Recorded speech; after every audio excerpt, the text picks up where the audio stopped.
applications using just the GTK3 clutter, dbus, dconf, gobject introspection libraries. And WebKit is a new HTML engine that's used by Safari that's being integrated in the desktop. There's a lot of interest in supporting it as well as the Gecko engine.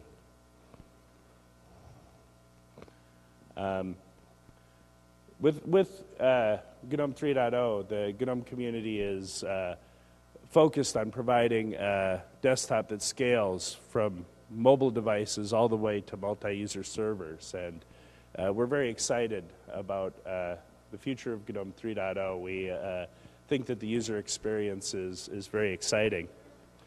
That's the end of my presentation, but I thought that I'd give you a little demonstration of GNOME Shell. This is me running GNOME Shell. One really neat thing about GNOME Shell is that when you move your mouse cursor to the upper left-hand corner, it automatically selects the Activities button. I don't know if you can see it, but when I go up there, it makes a little, like a ripple effect. Does that show up at all? It's kind of cool looking. But anyway, it's a neat feature because in order to run an application, you don't even have to click on anything. You just get into this habit of moving the cursor up to the upper left-hand corner to launch an application. And then you do it again to go back to your work. So it is a nice gesture to flow from one activity to the next. And here is the search menu. So if I type Firefox here, you can see that the Firefox application shows up. If I want to have multiple desktops, I can select them like this, and I can take Firefox and I can say I want to run Firefox in that desktop there. And then if I click there, it comes back up. So then I can go back and I want to run a terminal over here. It creates a very fast way to navigate and switch between programs. So when you're doing activities, you can go back and forth between them with minimal keystrokes, minimal effort. And the desktop is intended so that by encouraging users to run applications separately in different workspaces, it helps users to focus their attention on the tasks on hand. But you're not prevented. If you want to run multiple programs in the same window or in the same workspace, you can put as many programs as you want in there, and then they all show up. Here, if I can move them around so that you can see them. But you'll notice that when I go to this view, that it separates all of the windows so that you can see the title of the window, so you know what program is what. And if you click on a particular program, it focuses that one. And you can also close a window by clicking on the close icon there. So you can close programs from here. Down here in the lower left-hand section is where recent documents are located, so you can run those, or you can load recent documents. Here's the calendar. I know I showed you all of this in the video, but I think maybe it's nice to see it in action and how easy and quick it is to switch between activities. So I hope that sharing all this information with you makes you excited about the direction of the GNOME project. We're all very excited. We think that this is a great direction for usability. We had a GNOME Usability Hackfest last February and got all of the most experienced usability experts in our community together. And a lot of the usability decisions that went into this interface came out of the hard work that our usability team has done. Especially John McCann deserves a lot of credit for making GNOME Shell possible. So he deserves a lot of credit. And I used a lot of his slides and Owen Taylor's slides from Guadec when they did GNOME shell presentations in my presentation. So I wanted to make sure I gave them credit. And I also used some slides from a presentation that that Badad Esfabad put together a couple of years ago in the history of GNOME section. So thank you all very much. If anybody has any questions, I'm happy to answer them. Looks like we have 10 minutes.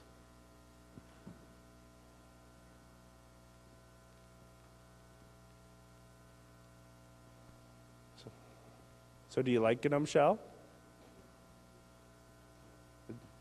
No opinion? It's awful? How many people like it?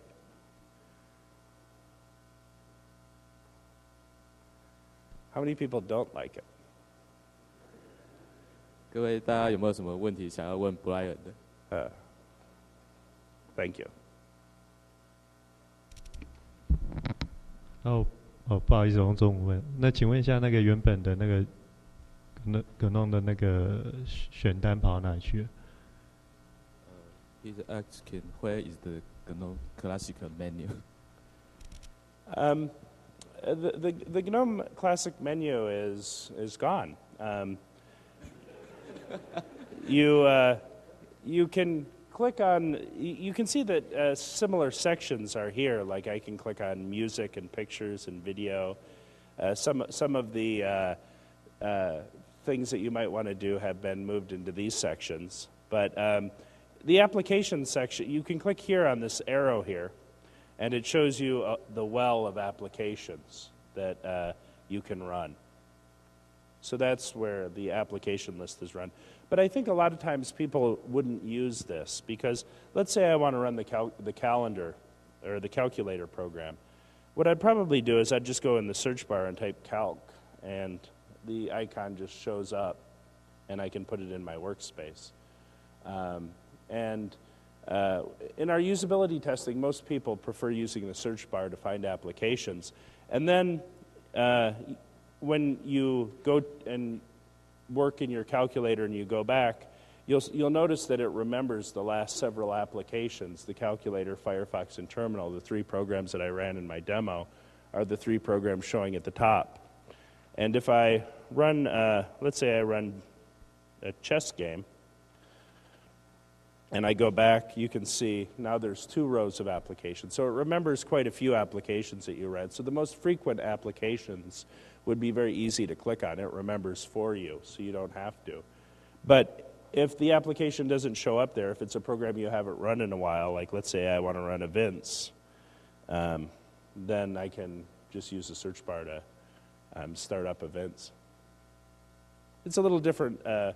But the nice thing is a lot of times we've discovered that when you have the menu of that you have to navigate through, a lot of times users, especially users who have a tremble in their hand, have a lot of difficulty with the mouse losing focus, and then they have to start over again. And the new design avoids those kind of problems.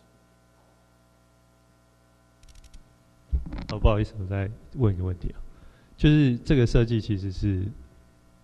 前提是使用者要知道你的应用程式的名称，但是当它被翻作中文的时候，使用者会从分类去找，他不会去打那个，甚至他连程式的名称都不知道是什么。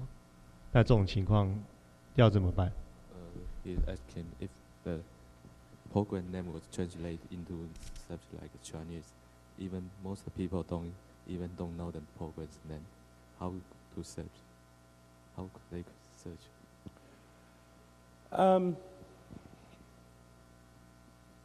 Let's see. If I type in, let's say, web, you'll notice that Firefox shows up. That's because the search bar has contextual information, so that even if you type in keywords that don't relate to the application name, the applications still show up. There might be some cases where a person maybe doesn't even have any context of what terms they should use. to run an application. And in that case, they would have to open up the well and browse through the applications.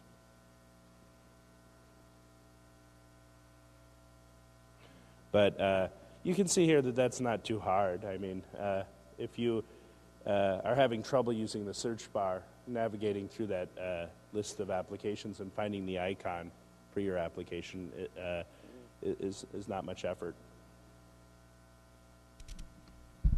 我想，我们可以看到这么多 icon 是没错，可是当一个初学者来这边看的话，他还不知道那些 icon 是要干嘛的。Yeah, I mean, most people don't understand what the icon present for. Certainly, anytime anyone is using a new operating system, it takes time to get used to the symbols and the but a lot of the icons are intuitive. Many of them are familiar, such as Firefox and Thunderbird, and it might take a user some time to learn their way around the desktop. But I think that's true with any new desktop. There's some degree of learning that goes into figuring out what applications are most useful to you.